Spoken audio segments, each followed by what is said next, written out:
Dracula by Bram Stoker. Mina Harker's Journal. 1 November. All day long we have travelled at a good speed. The horses seem to know that they are being kindly treated, for they go willingly their full stage at best speed. We have now had so many changes and find the same thing so constantly that we are encouraged to think that the journey will be an easy one. Dr. Van Helsing is laconic.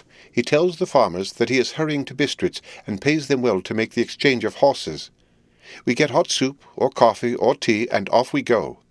It is a lovely country, full of beauties of all imaginable kinds, and the people are brave and strong and simple, and seem full of nice qualities. They are very, very superstitious. In the first house where we stopped, when the woman who served us saw the scar on my forehead, she crossed herself and put out 2 fingers towards me to keep off the evil eye. I believe they went to the trouble of putting an extra amount of garlic into our food, and I can't abide garlic. Ever since then, I have taken care not to take off my hat or veil, and so have escaped their suspicions. We are travelling fast, and as we have no driver with us to carry tales, we go ahead of scandal. But I dare say that fear of the evil eye will follow hard behind us all the way. The professor seems tireless. All day he would not take any rest, though he made me sleep for a long spell. At sunset time he hypnotized me, and he says I answered as usual, darkness, lapping water, and creaking wood. So our enemy is still on the river. I am afraid to think of Jonathan, but somehow I have now no fear for him or for myself. I write this whilst we wait in a farmhouse for the horses to be ready. Dr. Van Helsing is sleeping. Poor dear! He looks very tired and old and grey, but his mouth is set as firmly as a conqueror's. Even in his sleep he is intense with resolution. When we have well started, I must make him rest whilst I drive. I shall tell him that we have days before us, and he must not break down when most of all his strength will be needed. All is ready. We are off shortly. 2 November, morning. I was successful, and we took turns driving all night. Now the day is on us, bright, though cold. There is a strange heaviness in the air. I say heaviness for want of a better word. I mean that it oppresses us both. It is very cold, and only our warm furs keep us comfortable. At dawn, Van Helsing hypnotized me. He says I answered darkness, creaking wood, and roaring water. So the river is changing as they ascend. I do hope that my darling will not run any chance of danger more than need be, but we are in God's hands. 2 November, night. All day long driving. The country gets wilder as we go, and the great spurs of the Carpathians, which at Varesti seemed so far from us and so low on the horizon, now seem to gather round us and tower in front. We both seem in good spirits. I think we make an effort each to cheer the other. In the doing, so we cheer ourselves. Dr. Van Helsing says that by morning we shall reach the Borgo Pass. The houses are very few here now, and the professor says that the last horse we got will have to go on with us, as we may not be able to change. He got 2 in addition to the 2 we changed, so that now we have a rude 4 in hand. The dear horses are patient and good, and they give us no trouble. We are not worried with other travellers, and so even I can drive. We shall get to the pass in daylight. We do not want to arrive before, so we take it easy and have each a long rest in turn. Oh, what will tomorrow bring to us? We go to seek the place where my poor darling suffered so much. God grant that we may be guided aright, and that he will deign to watch over my husband and those dear to us both, and who are in such deadly peril. As for me, I am not worthy in his sight. Alas, I am unclean to his eyes, and shall be until he may deign to let me stand forth in his sight as one of those who have not incurred his wrath. Memorandum by Abraham Van Helsing. 4 November. This to my old and true friend John Seward, M.D. of Purfleet, London, in case I may not see him. It may explain. It is morning, and I write by a fire which all the night I have kept alive, Madam Mina aiding me. It is cold. Cold. So cold that the grey heavy sky is full of snow, which, when it falls, will settle for all winter as the ground is hardening to receive it. It seems to have affected Madam Mina. She has been so heavy of head all day that she was not like herself. She sleeps and sleeps and sleeps. She, who is usually so alert, have done literally nothing all the day. She even have lost her appetite. she make no entry into her little diary, she who writes so faithful at every pause. Something whisper to me that all is not well. However, tonight she is more viff. A long sleep all day have refresh and restore her, for now she is all sweet and bright as ever. At sunset, I tried to hypnotize her, but alas, with no effect. The power has grown less and less with each day, and tonight it failed me altogether. Well, God's will be done, whatever it may be, and whithersoever it may lead. Now to the historical, for as Madam Mina write not in her stenography, I must, in my cumbrous old fashion, that so each day of us may not go unrecorded. We got to the Borgo Pass just after sunrise yesterday morning. When I saw the signs of the dawn, I got ready for the hypnotism. We stopped our carriage and got down so that there might be no disturbance.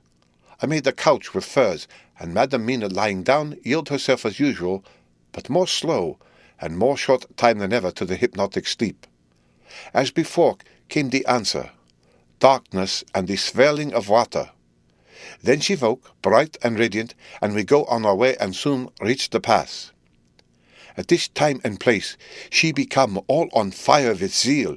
Some new guiding power be in her manifested, for she point to the road and say, "This is the way." "How you know it?" I ask. "Of course I know it," she answer, and with a pause add, "Have not my Jonathan travelled it and wrote of his travel?"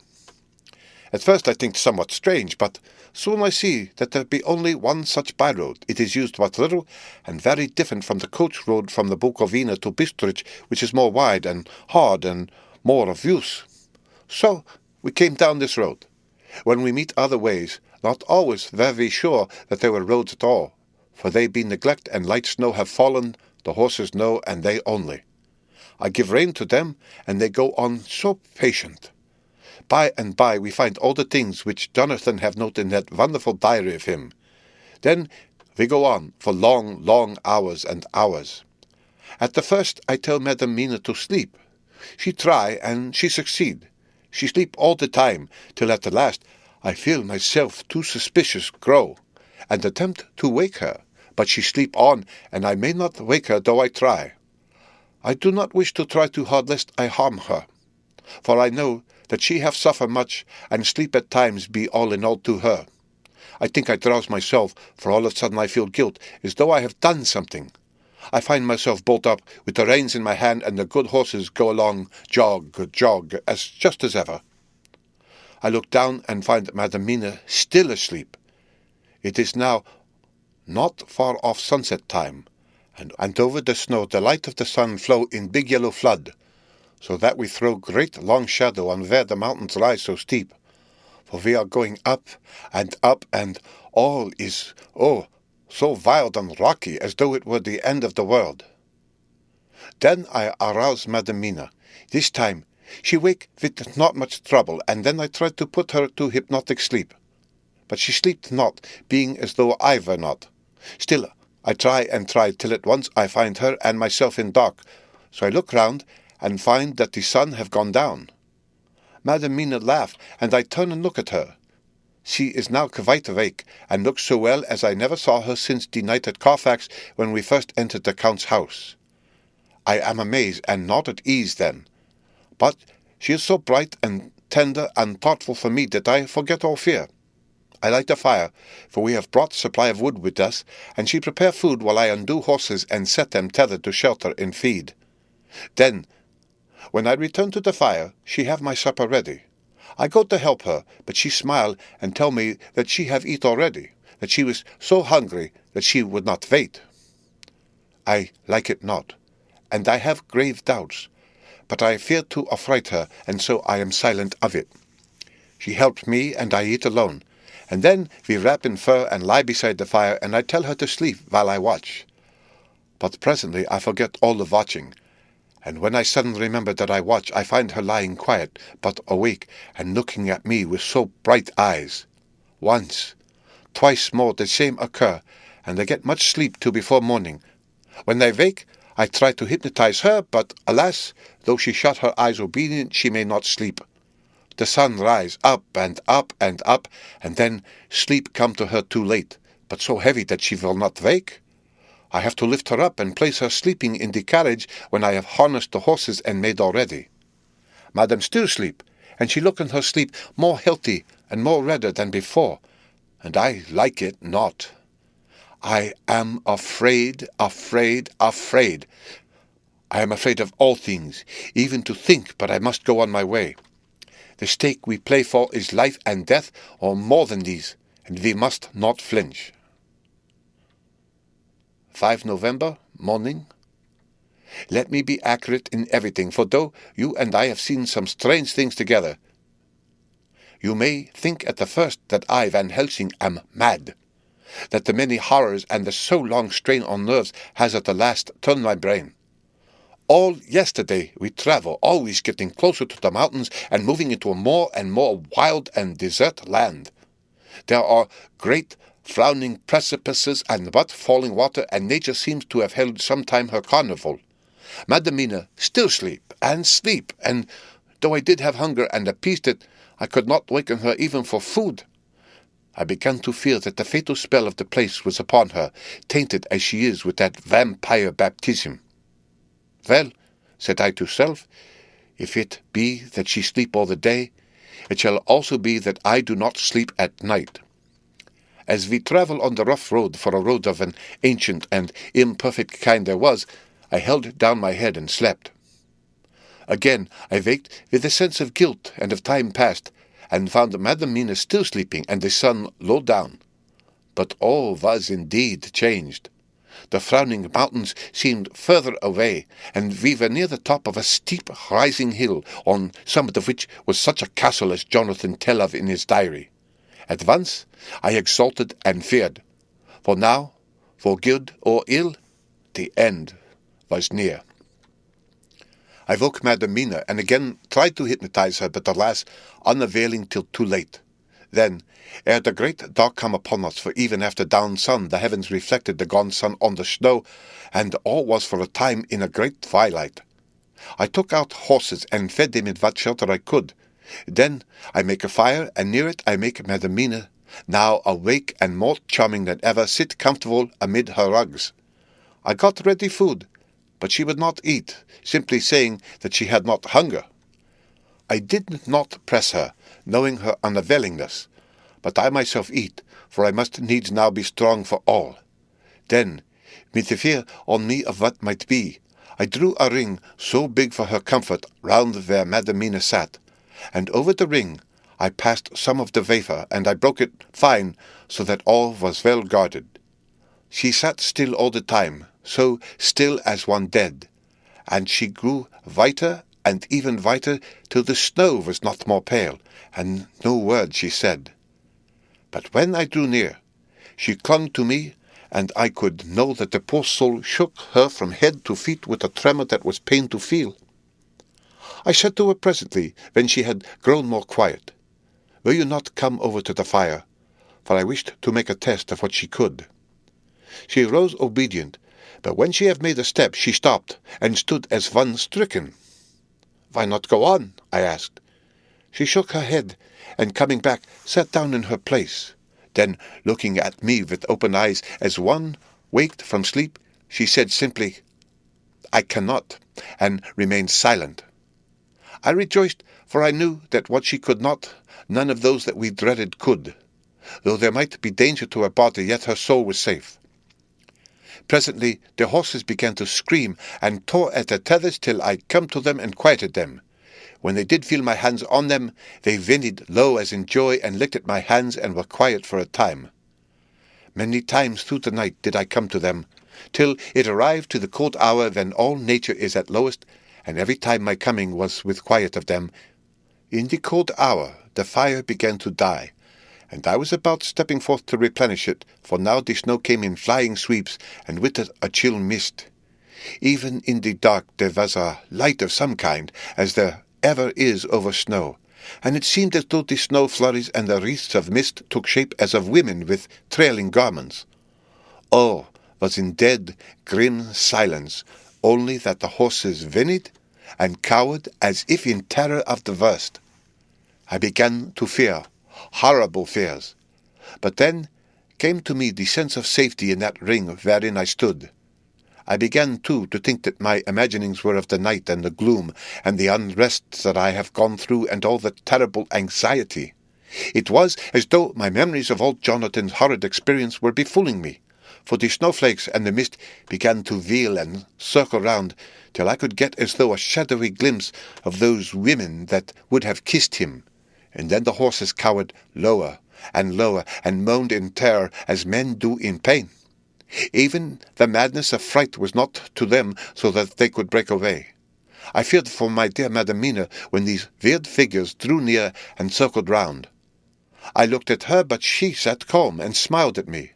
When I would have stepped to the fire to replenish it, she caught me and held me back and whispered like a voice that one hears in a dream, so low it was. No, no, do not go without. Here you are safe. I turned to her and looking in her eyes said, But you, it is for you that I fear.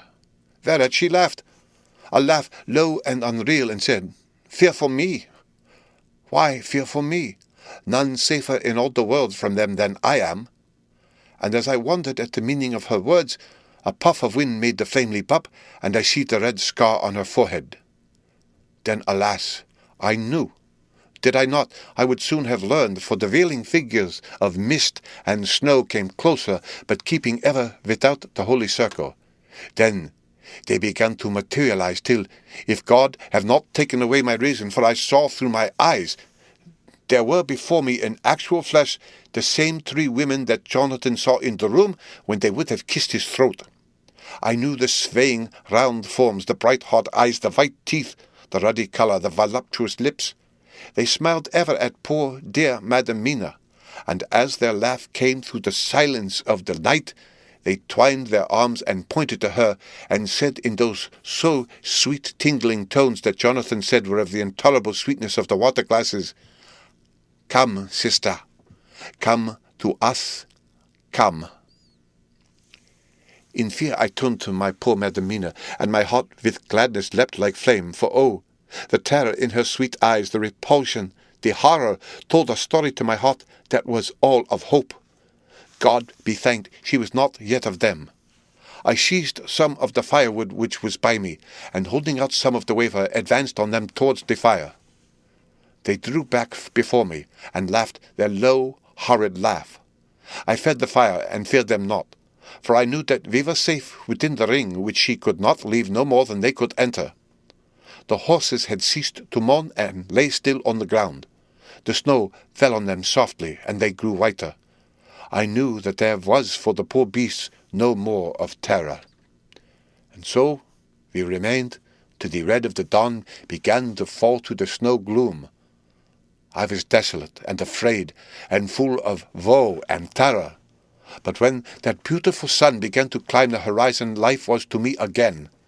At the first coming of the dawn, the horrid figures melted in the whirling mist and snow. The wreaths of transparent gloom moved away towards the castle and were lost. Instinctively, with the dawn coming, I turned to Madam Mina, intending to hypnotize her. But she lay in a deep and sudden sleep from which I could not wake her. I tried to hypnotize to her sleep, but she made no response, none at all, and the day broke. I fear yet to stir. I have made my fire and have seen the horses. They are all dead. Today I have much to do here, and I keep waiting till the sun is up high, for there may be places where I must go, where that sunlight, though snow and mist obscure it, will be to me a safety. I will strengthen me with breakfast, and then I will do my terrible work. Madam Mina still sleeps, and God be thanked, she is calm in her sleep. Jonathan Harker's Journal, 4 November, evening. The accident to the launch has been a terrible thing for us. Only for it we should have overtaken the boat long ago, and by now my dear Mina would have been free.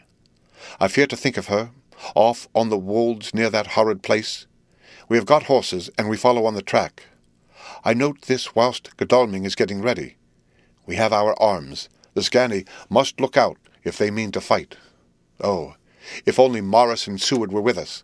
We must only hope. If I write no more, goodbye, Mina. God bless and keep you. Dr. Seward's Diary. 5 November. With the dawn, we saw the body of Sgani before us dashing away from the river with their later wagon. They surrounded it in a cluster and hurried along as though beset. The snow was falling lightly, and there is a strange excitement in the air. It may be our own feelings, but the depression is strange. Far off I hear the howling of wolves. The snow brings them down from the mountains, and there are dangers to all of us and from all sides. The horses are nearly ready, and we are soon off. We ride to death of someone. God alone knows who, or where, or what, or when, or how it may be. Dr. Van Helsing's Memorandum. 5 November, afternoon. I am at least sane. Thank God for that mercy at all events, though the proving it has been dreadful. Then I left Madam Mina sleeping within the holy circle. I took my way to the castle. The blacksmith hammer which I took in the carriage from Veresti was useful, though the doors were all open. I broke them off the rusty hinges, lest some ill intent or ill chance should close them, so that being entered, I might not get out. Jonathan's bitter experience served me here. By memory of his diary, I found my way to the old chapel, for I knew that here my work lay. The air was oppressive. It seemed as if there was some sulphurous fume which at times made me dizzy. Either there was a roaring in my ears, or I heard afar off the howl of wolves. Then I bethought me of my dear Madam Mina, and I was in terrible plight. The dilemma had me between his horns. Her I had not dared to take into this place, but left safe from the vampire in that holy circle, and yet even there would be the wolf. I resolved me that my work lay here, and that as to the wolves we must submit if it were God's will. At any rate, it was only death and freedom beyond. So did I choose for her. Had it but been for myself, the choice had been easy. The maw of the wolf were better to rest in than the grave of the vampire. So I make my choice to go on with my work. I know that there were at least 3 graves to find, graves that are in habit. So I search, and I find one of them. She lay in her vampire sleep, so full of life and voluptuous beauty, that I shudder as though I have come to do murder. Ah!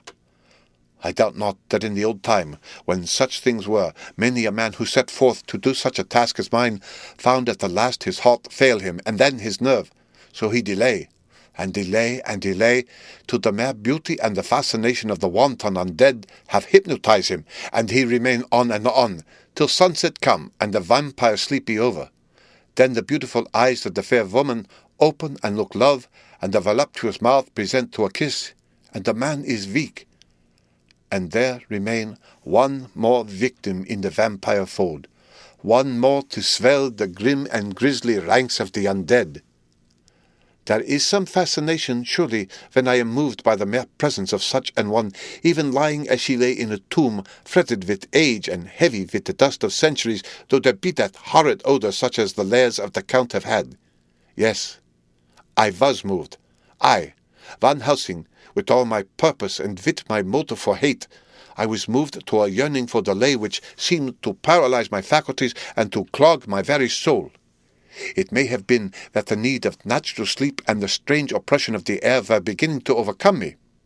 Certain it was that I was lapsing into sleep, the open-eyed sleep of one who yields to a sweet fascination, when there came through the snow-stilled air a long, low wail, so full of woe and pity that it woke me like the sound of a clarion, for it was the voice of my dear Madam Mina that I heard. Then I braced myself again to my horrid task, and found by wrenching away tomb-tops one other of the sisters, the other dark one.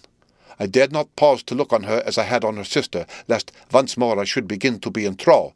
But I go on searching, until presently I find in a high great tomb, as if made to one much beloved, that other fair sister which, like Jonathan, I had seemed to gather herself out of the atoms of the mist. She was so fair to look on, so radiantly beautiful, so exquisitely voluptuous, that the very instinct of man in me, which caused some of my sex to love and to protect one of hers, made my head whirl with new emotion. But God be thanked, that soul wail of my dear Madam Mina had not died out of my ears, and before the spell could be wrought further upon me, I had nerved myself to my wild work. By this time I had searched all the tombs in the chapel so far as I could tell, and as there had been only 3 of these undead phantoms around us in the night, I took it that there were no more of active undead existent. There was one great tomb, more lordly than all the rest. Huge it was, and nobly proportioned. On it was but one word: Dracula. This, then, was the undead home of the king vampire to whom so many more would do. Its emptiness spoke eloquent to make certain what I knew. Before I began to restore these women to their dead selves through my awful work, I laid in Dracula's tomb some of the wafer, and so banished him from it undead for ever. Then began my terrible task, and I dreaded it. Had it been but 1, it had been easy, comparative, but 3. To begin twice more after I had been through a deed of horror, for it was terrible with the sweet Miss Lucy. What would it not be with these strange ones who had survived through centuries, and who had been strengthened by the passing of the years, who would, if they could, have fought for their foul lives? Oh, my friend John, but it was butcher work. Had I not been nerved by thoughts of other dead and of the living over whom hung such a pall of fear, I could not have gone on. I tremble, and tremble even yet, though till all was over, God be thanked, my nerve did stand. Had I not seen the repose in the first place, and the gladness that stole over it just ere the final dissolution came, as realization that the soul had been won, I could not have gone further with my butchery.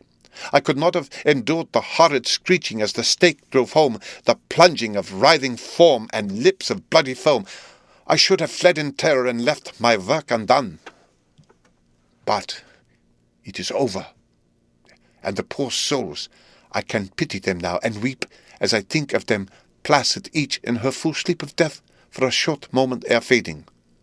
For, friend John, hardly had my knife severed the head of each, before the whole body began to melt away and crumble into its native dust, as though the death that should have come centuries ago had at last asserted itself and say at once and loud, "I am here."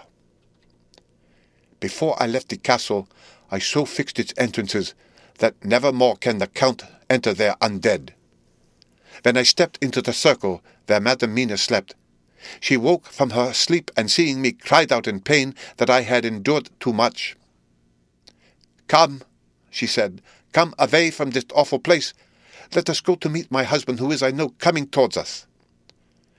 She was looking thin and pale and weak, but her eyes were pure and glowed with fervour. I was glad to see her paleness and her illness, for my mind was full of the fresh horror of that ruddy vampire sleep. And so, with trust and hope, and yet full of fear, we go eastward to meet our friends, and him whom Madam Mina tell me that she know are coming to meet us. Mina Harker's Journal, 6 November. It was late in the afternoon when the professor and I took our way toward the east, whence I knew Jonathan was coming. We did not go fast, though the way was steeply downhill, for we had to take heavy rugs and wraps with us. We dared not face the possibility of being left without warmth in the cold and the snow. We had to take some of our provisions too, for we were in a perfect desolation, and so far as we could see through the snowfall, there was not even the sign of habitation. When we had gone about a mile, I was tired with the heavy walking and sat down to rest. Then we looked back and saw where the clear line of Dracula's castle cut the sky, for we were so deep under the hill whereon it was set that the angle of perspective of the Carpathian mountains was far below it. We saw it in all its grandeur, perched 1,000 feet on the summit of a sheer precipice, and with seemingly a great gap between it and the steep of the adjacent mountain on any side. There was something wild and uncanny about the place. We could hear the distant howling of wolves. They were far off, but the sound, even though coming muffled through the deadening snowfall, was full of terror. I knew from the way Dr. Van Helsing was searching about that he was trying to seek some strategic point where we would be less exposed in case of attack. The rough roadway still led downwards. We could trace it through the drifted snow. In a little while the professor signalled to me, so I got up and joined him. He had found a wonderful spot, a sort of natural hollow in a rock, with an entrance like a doorway between 2 boulders. He took me by the hand and drew me in. "See," he said, "here you will be in shelter, and if the wolves do come, I can meet them one by one." He brought in our furs and made a snug nest for me, and got out some provisions and forced them upon me. but I could not eat. To even try to do so was repulsive to me, and, much as I would have liked to please him, I could not bring myself to the attempt. He looked very sad, but did not reproach me. Taking his field glasses from the case, he stood on the top of the rock and began to search the horizon. Suddenly he called out, "Look, Mina! Look! Look!" I sprang up and stood beside him on the rock. He handed me his glasses and pointed. The snow was now falling more heavily and swirled about fiercely, for a high wind was beginning to blow. However, there were times when there were pauses between the snow flurries, and I could see a long way round. From the height where we were, it was possible to see a great distance, and far off, beyond the white waste of snow, I could see the river, lying like a black ribbon in kinks and curls as it wound its way. Straight in front of us, and not far off, in fact, so near that I wondered we had not noticed before, came a group of mounted men hurrying along. In the midst of them was a cart, a long leader wagon, which swept from side to side like a dog's tail wagging, with each stern inequality of the road. Outlined against the snow as they were, I could see from the men's clothes that they were peasants or gypsies of some kind. On the cart was a great square chest. My heart leaped as I saw it, for I felt that the end was coming. The evening was now drawing close, and well I knew that at sunset the thing which was till then imprisoned there would take new freedom, and could in any of many forms elude pursuit. In fear I turned to the professor. To my consternation, however, he was not there. An instant later I saw him below me. Round the rock he had drawn a circle, such as we had found shelter in last night. When he had completed it, he stood beside me again, saying, "At least you shall be safe here from him." He took the glasses from me, and at the next lull of the snow swept the whole space below us. "See," he said, "they come quickly. They are flogging the horses and galloping as hard as they can." He paused and went on in a hollow voice. "They are racing for the sunset. We may be too late. God's will be done." Down came another blinding rush of driving snow, and the whole landscape was blotted out. It soon passed, however, and once more his glasses were fixed on the plain. Then came a sudden cry. "Look! Look! Look! See, 2 horsemen follow fast, coming up from the south. It must be Quincy and John. Take the glass. Look, before the snow blots it all out." I took it and looked. The 2 men might be Dr. Seward and Mr. Morris. I knew at all events that neither of them was Jonathan. At the same time, I knew that Jonathan was not far off. Looking around, I saw on the north side of the coming party 2 other men riding at breakneck speed. One of them I knew was Jonathan, and the other I took of course to be Lord Godalming. They too were pursuing the party with the cart. When I told the professor, he shouted in glee like a schoolboy, and after looking intently till a snowfall made sight impossible, he laid his Winchester rifle ready for use against the boulder at the opening of our shelter. "They are all converging," he said. "When the time comes, we shall have gypsies on all sides." I got out my revolver, ready to hand, for whilst we were speaking, the howling of wolves came louder and closer. When the snowstorm abated a moment, we looked again. It was strange to see the snow falling in such heavy flakes close to us, and beyond, the sun shining more and more brightly as it sank down towards the far mountain tops. Sweeping the glass all around us, I could see here and there dots moving singly and in 2s and 3s and larger numbers. The wolves were gathering for their prey. Every instant seemed an age whilst we waited. The wind came now in fierce bursts, and the snow was driven with fury as it swept upon us in circling eddies. At times we could not see an arm's length before us, but at others, as the hollow-sounding wind swept by us, it seemed to clear the air-space around us so that we could see afar off. We had of late been so accustomed to watch for sunrise and sunset that we knew with fair accuracy when it would be, and we knew that before long the sun would set. It was hard to believe that by our watches it was less than an hour that we waited in that rocky shelter before the various bodies began to converge close upon us. The wind came now with fiercer and more bitter sweeps, and more steadily from the north. It seemingly had driven the snow clouds from us, for with only occasional bursts the snow fell. We could distinguish clearly the individuals of each party, the pursued and the pursuers. Strangely enough, those pursued did not seem to realize, or at least to care, that they were pursued. They seemed, however, to hasten with redoubled speed as the sun dropped lower and lower on the mountain tops. Closer and closer they drew. The professor and I crouched down behind our rock and held our weapons ready. I could see that he was determined that they should not pass. One and all were quite unaware of our presence. All at once, 2 voices shouted out, "To halt!" One was my Jonathan, raised in a high key of passion; the other Mr. Morris's strong, resolute tone of quiet command. The gipsies may not have known the language, but there was no mistaking the tone, in whatever tongue the words were spoken. Instinctively they reined in, and at the instant Lord Godalming and Jonathan dashed up at one side, and Dr. Seward and Mr. Morris on the other. The leader of the gipsies, a splendid-looking fellow who sat his horse like a centaur, waved them back, and in a fierce voice gave to his companions some word to proceed. They lashed the horses, which sprang forward, but the 4 men raised their Winchester rifles, and in an unmistakable way commanded them to stop. At the same moment, Dr. Van Helsing and I rose behind the rock, and pointed our weapons at them. Seeing that they were surrounded, the men tightened their reins and drew up. The leader turned to them and gave a word, at which every man of the gipsy party drew what weapon he carried, knife or pistol, and held himself in readiness to attack. Issue was joined in an instant. The leader, with a quick movement of his rein, threw his horse out in front, and pointed first to the sun, now close down on the hilltops, and then to the castle, said something which I did not understand. For answer, all 4 men of our party threw themselves from their horses and dashed towards the cart. I should have felt terrible fear at seeing Jonathan in such danger, but that the ardour of battle must have been upon me as well as the rest of them. I felt no fear, but only a wild, surging desire to do something. Seeing the quick movement of our parties, the leader of the gipsies gave a command. His men instantly formed the cart in a sort of undisciplined endeavour, each one shouldering and pushing the other in his eagerness to carry out the order.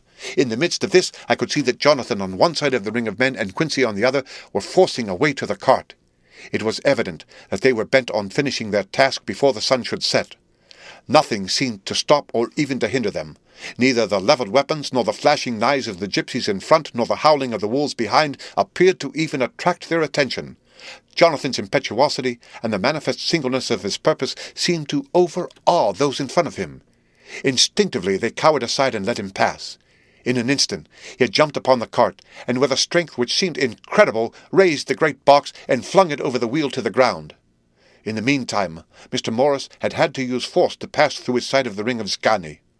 All the time I had been breathlessly watching Jonathan. I had, with the tail of my eye, seen him pressing desperately forward, and had seen the knives of the gipsies flash as he won a way through them, and they cut at him. He had parried with his great bowie knife, and at first I thought that he too had come through in safety. But as he sprang beside Jonathan, who had by now jumped from the cart, I could see that with his left hand he was clutching at his side, and that the blood was spurting through his fingers.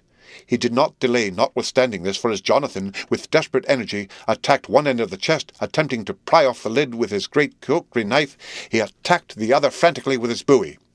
Under the efforts of both men, the lid began to yield. The nails drew with a screeching sound, and the top of the box was thrown back.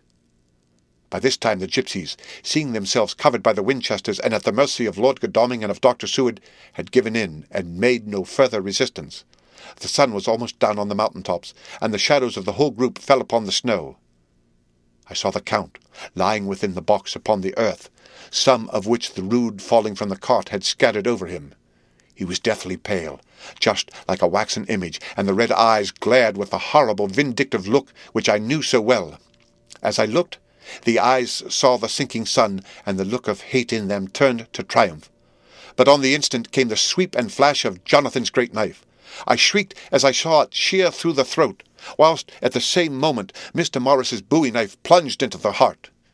It was like a miracle, but before our very eyes, and almost in the drawing of a breath, the whole body crumbled into dust and passed from our sight.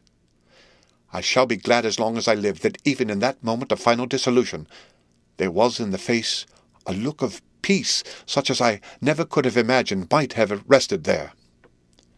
The castle of Dracula now stood out against the red sky, and every stone of its broken battlements was articulated against the light of the setting sun. The gipsies, taking us as in some way the cause of the extraordinary disappearance of the dead man, turned without a word and rode away as if for their lives. Those who were unmounted jumped upon the later wagon and shouted to the horsemen not to desert them. The wolves, which had withdrawn to a safe distance, followed in their wake, leaving us alone. Mr. Morris, who had sunk to the ground, leaned on his elbow, holding his hand pressed to his side. The blood still gushed through his fingers. I flew to him, for the holy circle did not now keep me back. So did the 2 doctors. Jonathan knelt behind him, and the wounded man laid back his head on his shoulder. With a sigh, he took with a feeble effort my hand in that of his own, which was unstained. He must have seen the anguish of my heart in my face, for he smiled at me, and said, "I am only too happy to have been of service." "Oh, God!" he cried suddenly, struggling to a sitting posture and pointing to me. "It was worth for this to die. Look! Look!" The sun was now right down upon the mountain top, and the red gleams fell upon my face, so that it was bathed in rosy light. With one impulse the men sank on their knees, and a deep and earnest Amen broke from all as their eyes followed the pointing of his finger. The dying man spoke. "Now God be thanked that all has not been in vain. See, the snow is not more stainless than her forehead. The curse has passed away." And to our bitter grief, with a smile and in silence, he died, a gallant gentleman. Note: 7 years ago we all went through the flames, and the happiness of some of us since then is, we think, well worth the pain we endured. It is an added joy to Mina and to me that our boy's birthday is the same day as that on which Quincy Morris died. His mother holds, I know, the secret belief that some of our brave friend's spirit has passed into him. His bundle of names links all our little band of men together, but we call him Quincy. In the summer of this year we made a journey to Transylvania, and went over the old ground which was and is, to us, so full of vivid and terrible memories.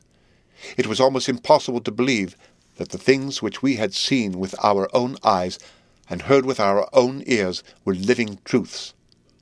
Every trace of all that had been was blotted out. The castle stood as before, reared high above a waste of desolation. When we got home, we were talking of the old time, which we could all look back on without despair, for Godalming and Seward are both happily married. I took the papers from the safe where they had been ever since our return so long ago. We were struck with the fact that in all the mass of material of which the record is composed there is hardly one authentic document. Nothing but a mass of typewriting, except the later notebooks of Mina and Seward and myself, and Van Helsing's memorandum.